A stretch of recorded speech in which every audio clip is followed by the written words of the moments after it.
Hello, everybody. CW here. Actually, it's not CW, but I wanted to take this chance in this video, other than have a little tea,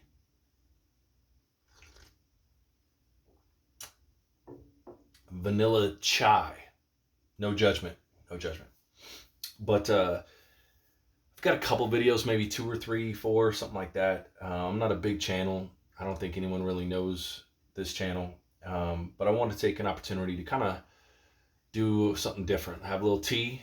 I know there's another guy that I'm going to mention here in a minute that does coffee and calibers, or calibers and coffee, something like that, which is a great idea. If he didn't do it, I would have stolen that one for sure. So good for you. But we'll name him off here in a minute. We'll play a little "What's in the Sock," and like I said, do a couple shout outs. If you've seen this channel before, you'll know that I am in an apartment. That's how small I'm in. This is my everything bench. This is my YouTube bench. This is my YouTube gunsmith bench. This is my reloading bench. This is a little bit of everything. So we've got some okay light. Got a lot of tools here, a lot of dyes, a lot of gunpowder and primers and everything you could possibly want for reloading. But let's go on and get on with the shout outs. Obviously, I imitated CW in the first one. CW Longshot is his YouTube channel. Probably a gentleman that I started following more recently than later, and does a lot of range stuff. He's got handguns to rifles to anything you can imagine. Does a little bit of tactical stuff, but when I say tactical, I mean like black rifle stuff, AR stuff, AK stuff. Little bit. Most of what he does is the type of channel that I really like, and that covers a wide spectrum, mostly rifle, a lot of range stuff, low development stuff, without really telling you his load necessarily, but you see him at the range. All these guys on this list, including CW Longshot, my favorite thing is the intro. And when I say the intro, I mean that there isn't one. I don't want to spend 60 seconds, 90 seconds listening to what you think is good music, seeing dumb graphics, and basically just wasting time to get to the meat and potatoes of what you're talking about. And I know that seems harsh, and that seems like it seems a little pompous, maybe seems a little crass. I don't know, but and it's not that I'm a busy individual, but I just don't want to see this bull crap. I want to get straight into it. So really, we're talking about if a 30-second or less intro, and even 30 seconds is long. All these guys here that I'm about to list for this shout out are in that way. And so I really like that.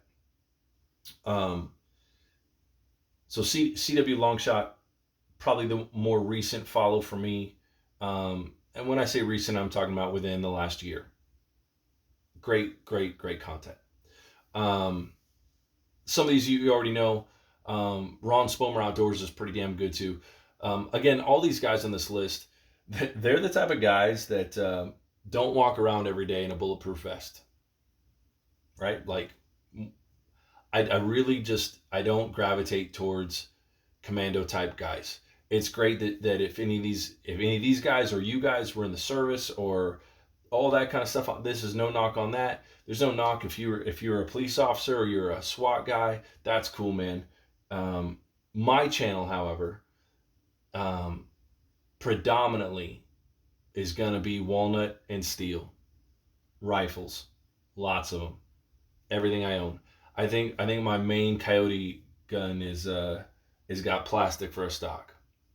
I think it's a Mossberg 4x4. Don't quote me on that. At 270 Winchester short mag. That's the only that, and I've got a AR-10 somewhere. Um, my two least favorite rifles by far, the AR-10 and the Mossberg. There's just nothing spectacular about them. They shoot spectacular, but there's nothing spectacular about the craftsmanship of them. So, real quick, Ron Spomer Outdoors. How could you not like Ron? He's the OG of the group. If you're hip to that kind of talk, he's been around forever. He's a tremendous writer, and I would say the best thing about Ron is how humble he is. People message him all the time, and they say, you know, you don't know what you're talking about, Ron. This, that, the other. Unlikely. Ron knows more about rifles than probably most of his viewers, or not just rifles, but just firearms in general, hunting, all that old stuff. His show is great. But yeah, I probably got into Ron Spomer maybe 2 years ago, maybe 3. So also relatively new, but Ron Spomer's good guys. Now he has a co-host on there every once in a while. What is his name? It's Van something. I don't really want to throw mud. Not my most favorite. I don't know what it is. I don't know the guy personally. Probably not a bad guy. Maybe would be best friends if I knew him. But I prefer just Ron Spomer, not his co-host. So there's about, I don't know, 8 or 9 of these guys that I'm going to list off. Hopefully they're a little bit faster and we can get into this rifle right here. Also another guy I got into relatively recently. I don't want to critique it. He may not be on the level of Ron Spomer or CW Longshot or some of these other guys, but you know what, man, he seems like a really nice guy, really informative, and I see a lot of similarities in kind of myself and him, and that is also doesn't know everything. You know, like I haven't been into rifles and shooting and firearms and reloading and gunsmithing and all that stuff for 40 years. It's been relatively recent, and so the guy I'm talking about is Reloading Weatherby. He does some great stuff, great comparisons, and he spends a lot of time documenting, you know, from different publications of different books. I'm not a big Weatherby guy. I've got maybe one. I think I have a 300 Weatherby somewhere. Oh, and I've got a 340 Weatherby. So I'm not a big Weatherby guy, but the information's good, and there's so many calibers that you can use not so many. I don't want to say. There are some calibers that you can use Weatherby data for, or data. That's what you're into. For example, I've got a 300 Mashburn that can use 300 Weatherby data. So, anyways, Reloading Weatherby is good stuff. Another humble guy, doesn't come across as he knows everything, and a lot of testing, which is great. Kind of goes hand in hand with him, not necessarily hand in hand, but they reference each other a couple times. Hopeful Ballistics, I already said him. He does that coffee and cartridges. He's got some good stuff too. Again, not a tack guy, which is great. Now, when I say not a tack guy, I mean the guy that, like, I'm not really looking for the guy that's going to give me the combat night vision goggles. Like, that's not really my gig. It may be your gig, and I'm sure there's plenty of channels for that. I'm not really the guy that's going to give me the full review on the combat boots, right? Like, that's not really what I do. The guy that's going to give me, you know, like, hey man, these fatigues, they're amazing. Like, that's not my thing. Now, night vision obviously has a place in hunting. So does camo and things like that. But all these guys, you know, so Hopeful Ballistics, very similar in the way that Reloading Weatherby is good. He seems like a down home guy, regular guy. He does a lot of comparisons. We shoot a lot of the same calibers. He's a 7mm 08. He's a 270 Winchester short mag, many others. So he's a good guy too. One of the original, I'm gonna give you two names real quick of like the first two guys that I started watching on YouTube. Um, Man, if I had to rank them as far as who I saw first, I got to go with Gunblue 490. Now, this guy's up in New Hampshire. He's a vet. He's a man of faith.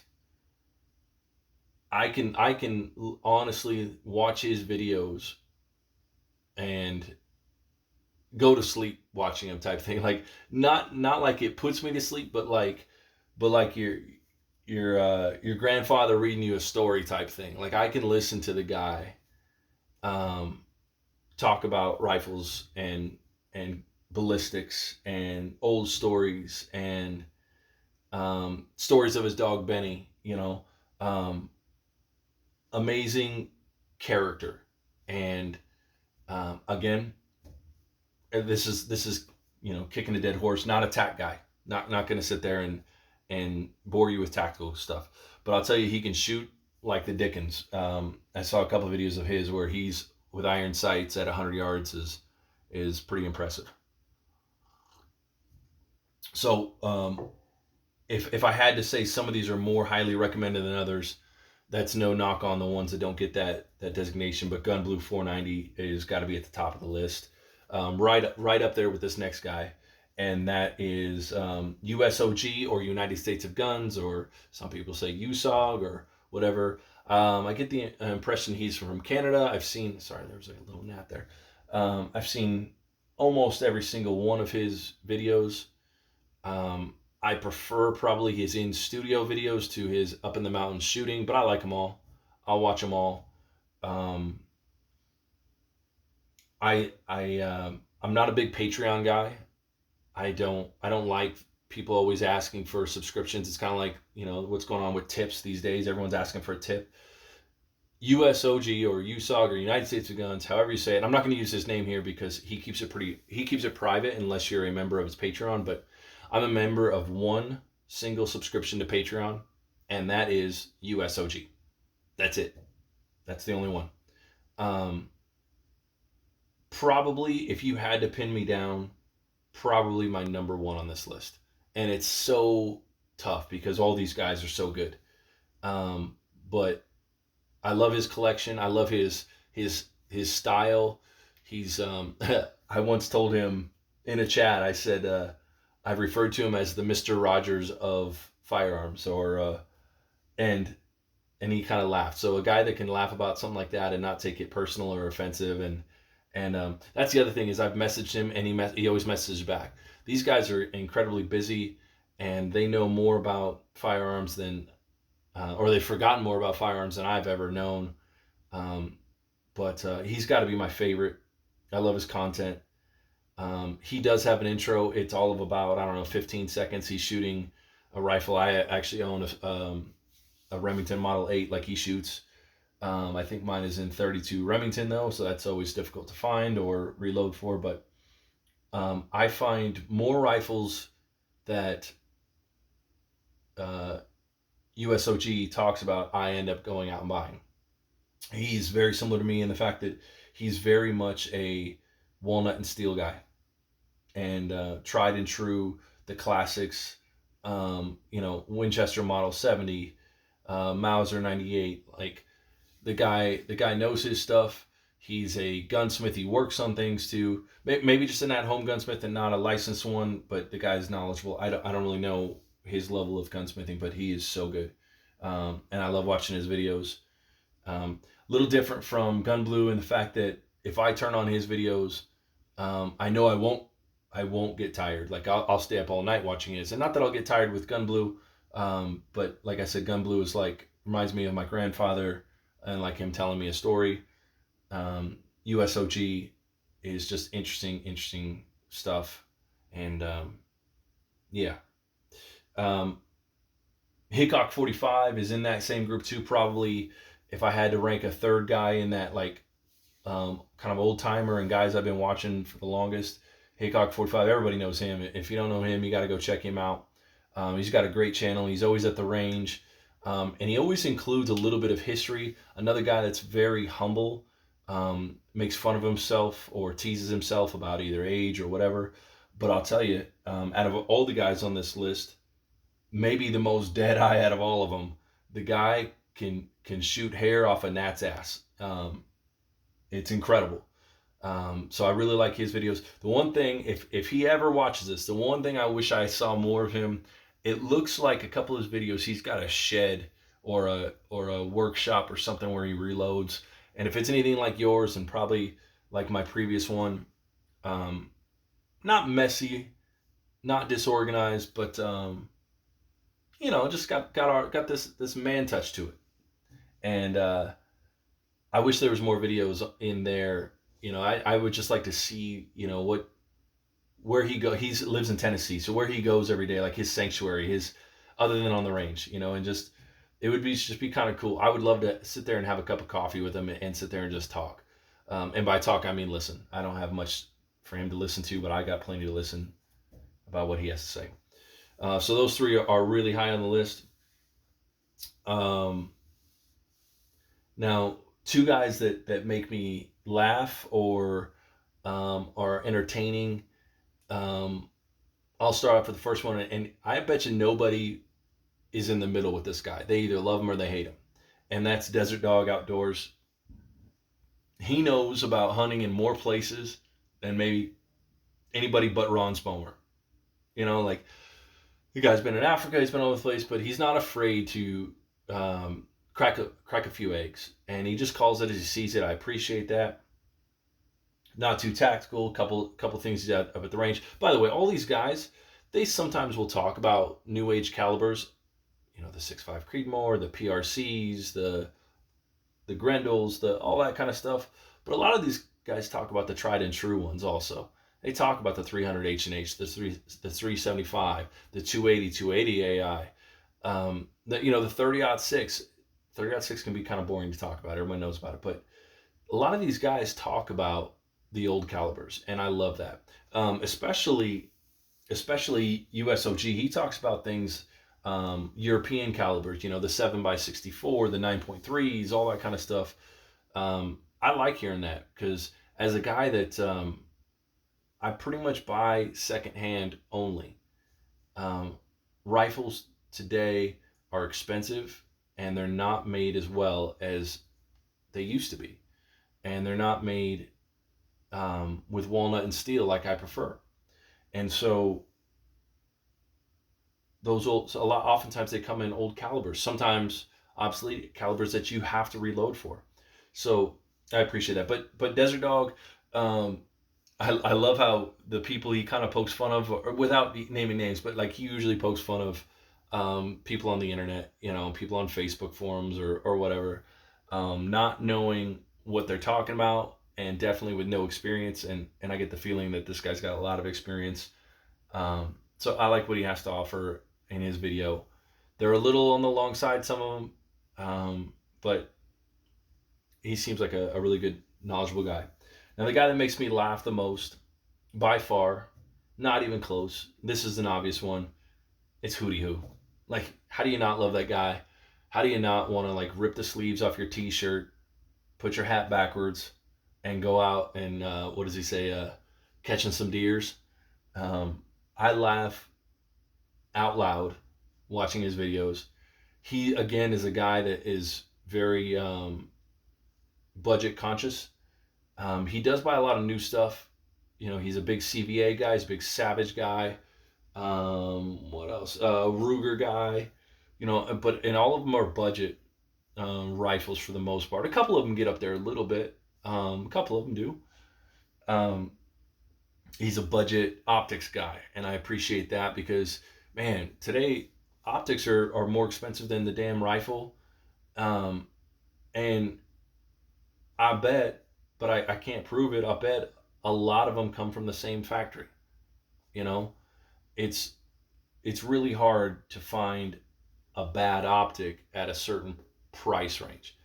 And what I mean by that is, like, once you get out of the plastic crap and you're actually getting into like aluminum tubes and the good glass and all that kind of stuff. Like, I understand, guys. You're like, oh, you gotta buy American, gotta buy American.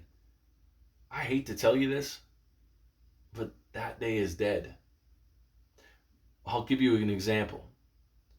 Boeing is made in America. I might have a career that has to do with Boeing. Right now, Boeing is losing their ass in quality control. So as I don't want to buy something from China, maybe I wouldn't seek it out. I would seek out American first. The problem is American costs a lot. And that standard that we set for so many years died generations ago. It is all about business now. It's all about maximizing efficiency and making a product cheaply. Now, when I say cheaply, I mean by cost wise. They don't care if they cut corners. There are a few exceptions. Leopold, for example, can't beat it, right? It's I mean, you can of course beat it, but hard to beat a product as good as Leopold. So I understand. If you want to say, hey, controlled round feed, Leopold will beat your Burris or your whatever. I'm not a Burris guy necessarily, but you're right. But for the dollars spent, for a guy that's got more rifles than there are days in the month, I really can't beat up a Burris or a Bushnell or a fill in the blank enough in a short amount of time.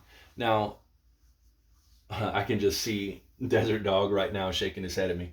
Now, if I had a once in a lifetime opportunity and I'm going to go to Africa and I'm going to hunt some dangerous game, you better believe that I will go there with no less than a Leopold. No less. There are better than Leopold, but for everyday hunting, for plinking, for going to the range, for just your basic stuff, man. Like, some of these companies have priced us out, and buying American isn't what it used to be. Now, just went off on a tangent. Sorry about that. Let's see. I wrote down the list, so hopefully I mentioned all these guys. If I didn't, I'm sorry. But in no particular order: Ron Spomer Outdoors, Reloading Weatherby, Gun Blue 490, Hopeful Ballistics, Hootie Hoo, Desert Dog Outdoors, Hickok 45, my personal favorite USOG, and CW Longshot, who I copied on my intro for this video. They're the best. If you just watch 1, 2, 3, 4, 5, 6, 7, 8, you just watch those 9, man, you'd have a lot of knowledge. For the most part, I watch those 9. And every once in a while, something else will pop up. All right, so I'm gonna pause this video. I'm working on a very short bench. I would say 2.5, 3 feet. Obviously, doesn't leave me a whole lot of room for a big old rifle like this. I do know what this rifle is because I peeked. This is a custom rifle that I had built. I fell in love with the caliber very early on in my collection that I just had to have. I started reloading maybe the rifle I bought before this because it was either a 33 Winchester or a 256 Winchester Magnum. Don't quote me on which one it was, but that got me into reloading. I think it was the 33 Winchester because I bought my lever actions first. I bought a pile of like 4 or 5 of them, and one of them was a 33 Winchester. So I got into reloading and doing research on, this is a dangerous game rifle, but also not too big for North America. Pretty much a good universal dangerous game. But so I'm going to put away the T, get it out of here. I'm going to pause the video first. I'm going to take the sock off this. I'm going to lay the sock down so I don't imprint this because I already know what this rifle is. And it's a special one. All right, I'll be right back.